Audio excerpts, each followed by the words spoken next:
Today, I'm going to tell you about three people who vanished from yoga retreats, each one disappearing without a trace.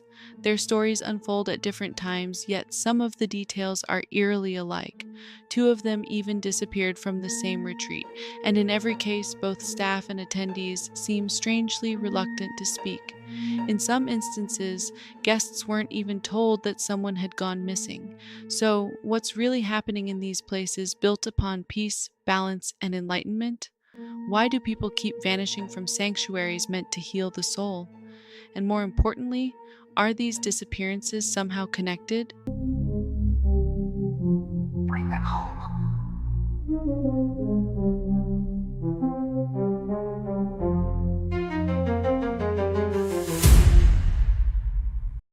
It was supposed to be a peaceful escape, a week-long yoga retreat on the shores of Lake Atitlan, Guatemala.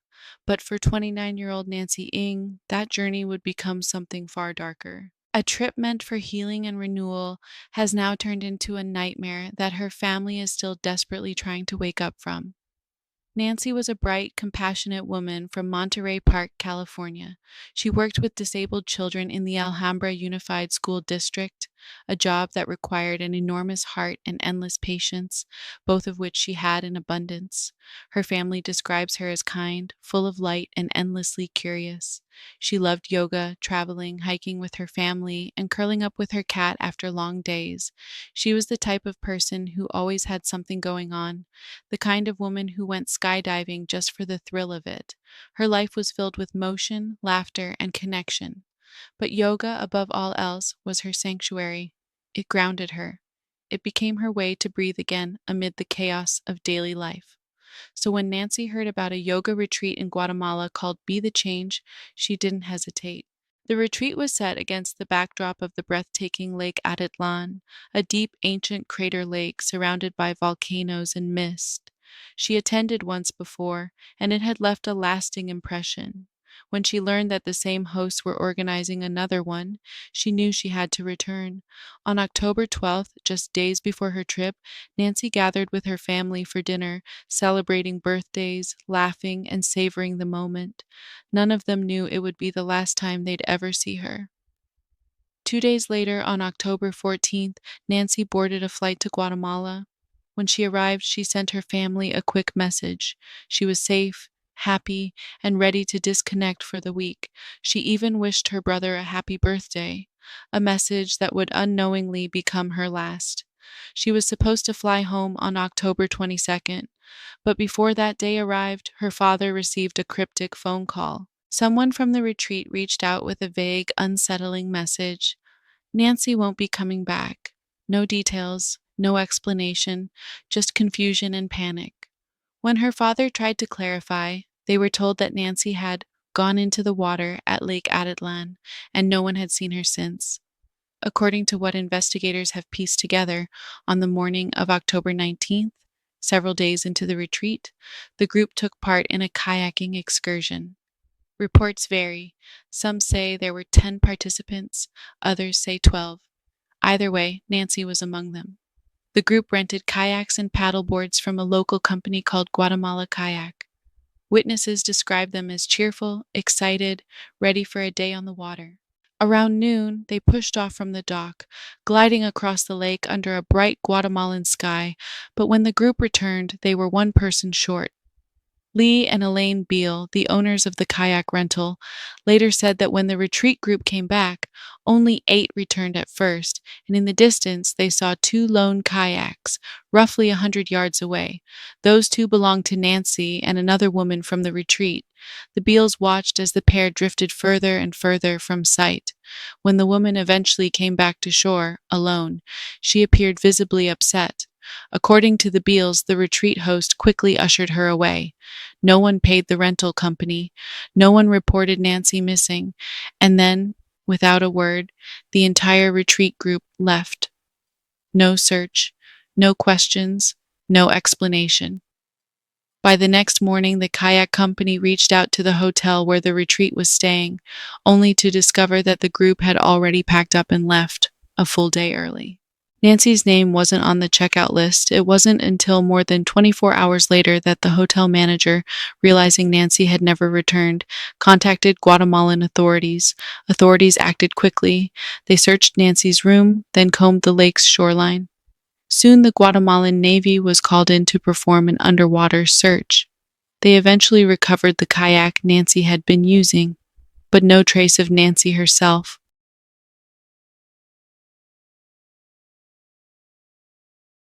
Her family, desperate for answers, launched a GoFundMe to fund private search efforts. Helicopters scanned both sides of the lake, tracking wind and current patterns. Dive teams went as deep as 40 meters, but Lake Atitlan is over 1,100 feet deep, the deepest in Central America. It's a place both beautiful and treacherous, ancient and unpredictable. After 72 hours, the official search was called off. The family was on their own. They refused to give up. They hired private boats, divers, and volunteers. Locals from nearby villages offered help, searching day and night. Then, on October 30th, the Ng family brought in Black Wolf helicopters, a private search and rescue team, to lead the effort. But one thing continued to haunt them: silence. Silence from the retreat staff. Silence from the woman who was last seen with Nancy. Silence from nearly everyone who had been there that day.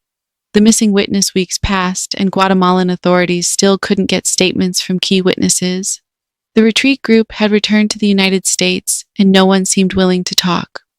The one person who had been kayaking with Nancy that morning, the woman seen paddling beside her, refused to come forward. Authorities formally requested international assistance to locate and question her, as well as the retreat hosts. Meanwhile, Nancy's father kept his phone beside him at night, praying for a ransom call. Any call that might mean she was still alive. Her family said in a statement, "Her silence has hindered our search efforts and left us in the dark about what happened to Nancy. We don't know which nightmare scenario to believe." By mid-November, search teams had covered 95% of the lake. Still, there was no sign of Nancy. Then, a break, finally.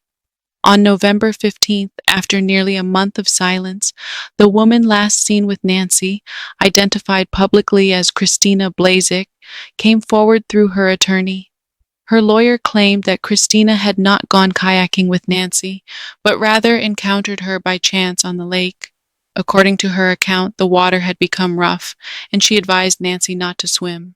But Nancy, she said, ignored the warning, jumped in, and was soon separated from her kayak. Christina claimed she tried to help, holding on to both kayaks, attempting to retrieve Nancy's, but when she turned back, Nancy was gone.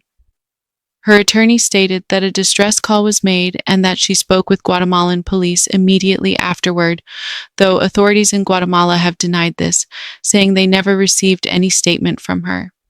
The discrepancy only deepened the mystery. Who was telling the truth? Nancy's family, hearing Christina's story, expressed disbelief.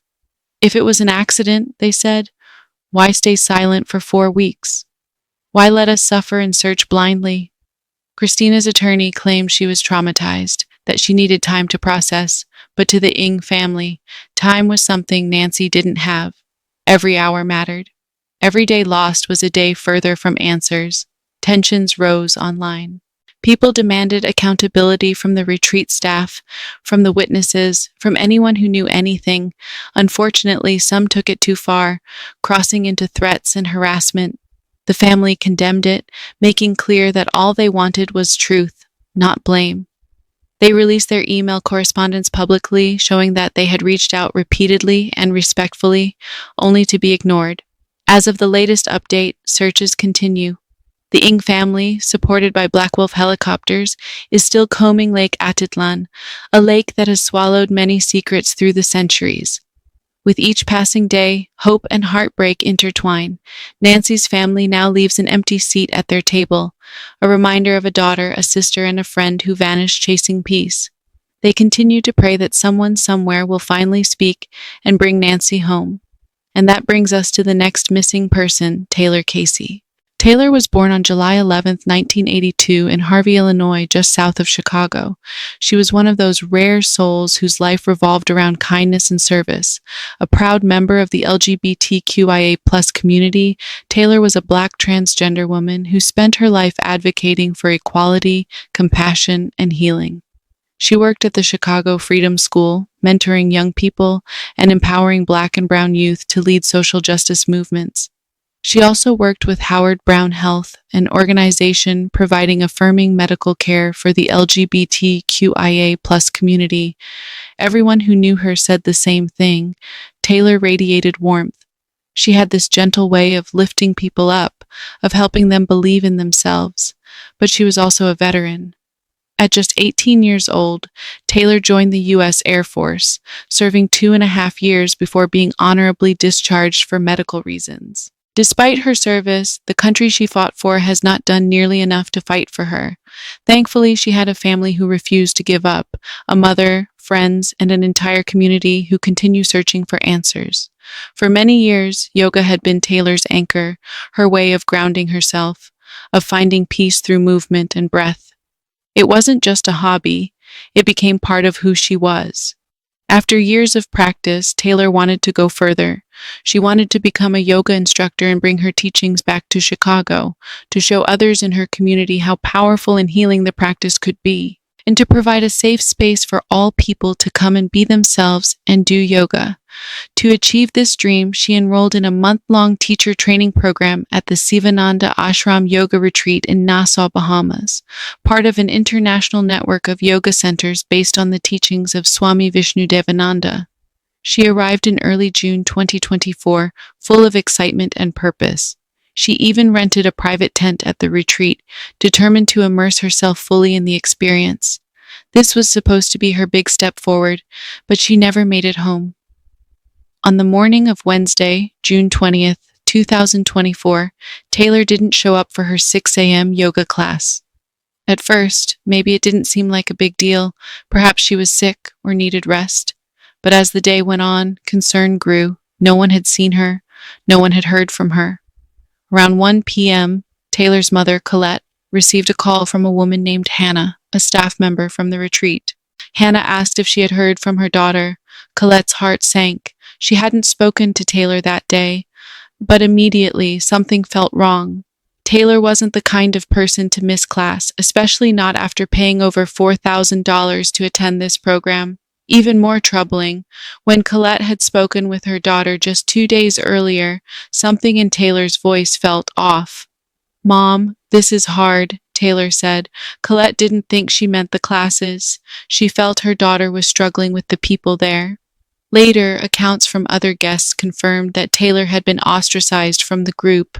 Many believed it was because of her identity as a Black transgender woman.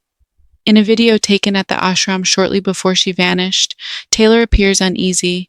During a chant, a staff member sits close beside her, and Taylor flinches, visibly trembling. Even before Hannah's call, Colette had felt something wasn't right, and now her worst fears were beginning to surface. Despite Taylor missing her early morning class, authorities weren't contacted until 9:30 p.m., over 15 hours later. When Colette asked if a report had been filed, she was told there was a 24-hour rule before anyone could be considered missing. By that time, an entire day had slipped away.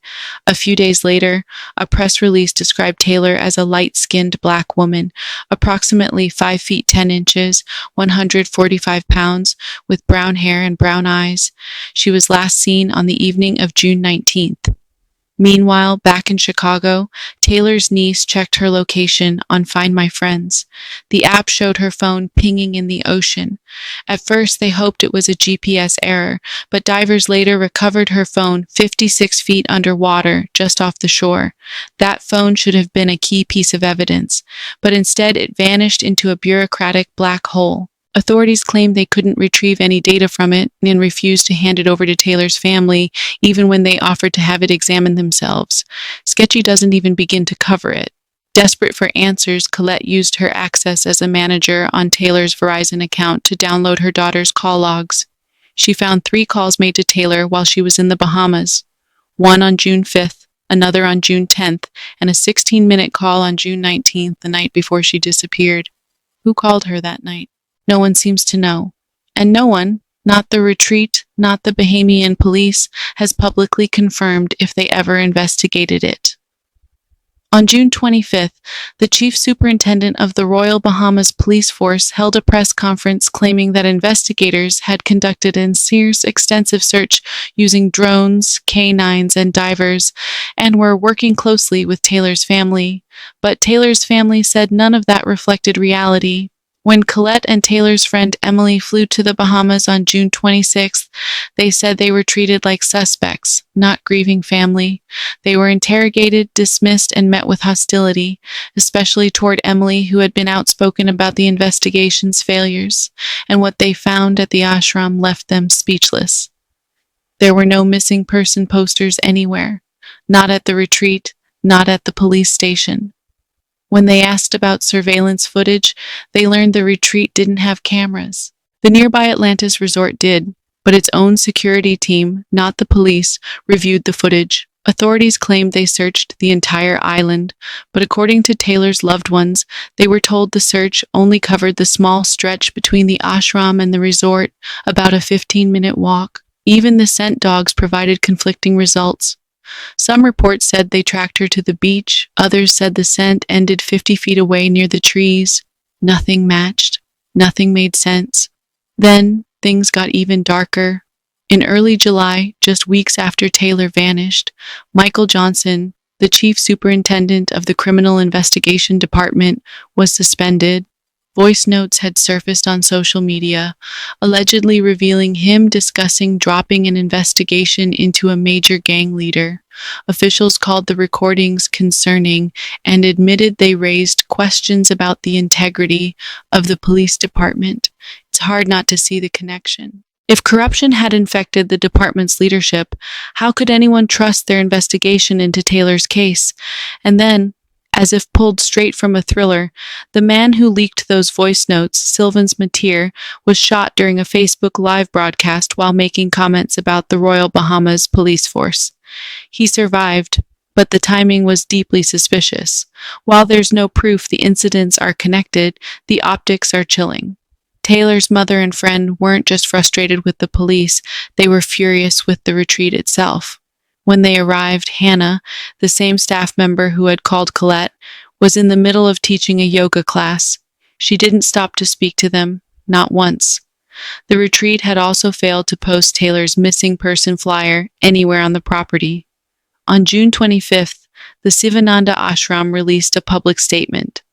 A participant from our yoga certification program, Taylor Casey, is missing as of June 20th. We have requested that the police investigate and have informed the U.S. Embassy and Ms. Casey's family. She was last seen on the evening of June 19th. They urged anyone with information to contact police. On the surface, it seemed appropriate, but everything that followed said otherwise. When Colette and Emily tried to speak with guests, they noticed staff quietly pulling people aside, stopping them from talking.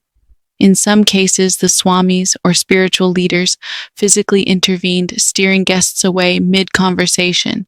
Some visitors said they hadn't even been told that someone was missing. Inside Taylor's tent, Colette and Emily found her Bible, her sketchbook, her course materials, her clothing and shoes, everything neatly arranged as if she'd planned to return. Police hadn't sealed off the tent. They hadn't dusted for fingerprints. It was clear no serious forensic work had been done, and that wasn't the only disturbing detail about the Sivananda organization. In 2019, a woman named Julie came forward on Facebook, revealing she'd been sexually abused for 3 years by the organization's founder, Swami Vishnudevananda, the very man the ashram was built around.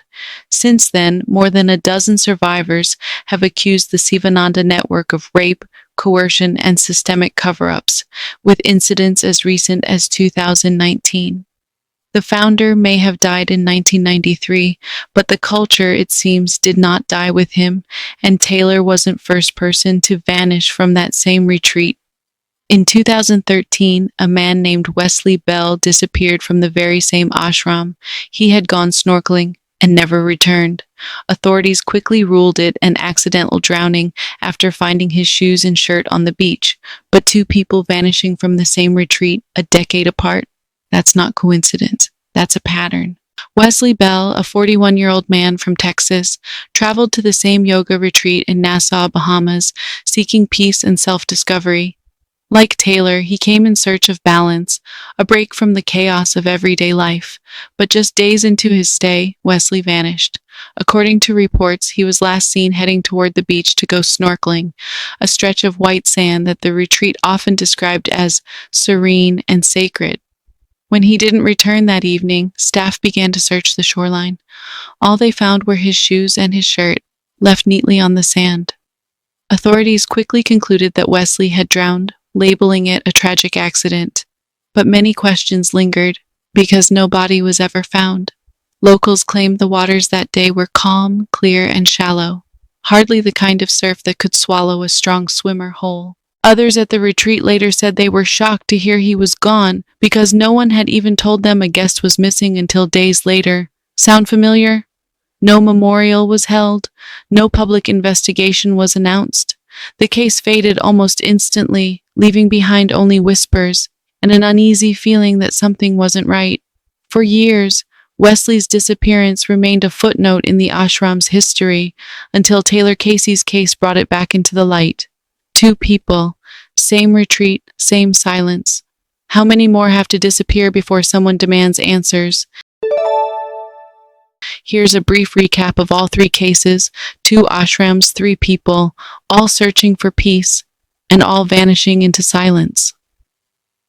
In 2013, Wesley Bell disappeared from the Sivananda Ashram Yoga Retreat in the Bahamas.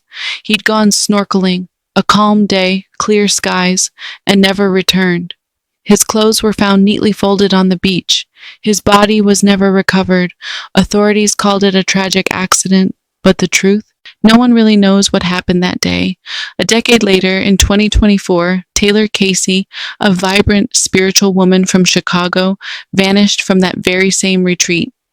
Her phone was discovered 56 feet underwater, her tent left untouched, and witnesses silenced.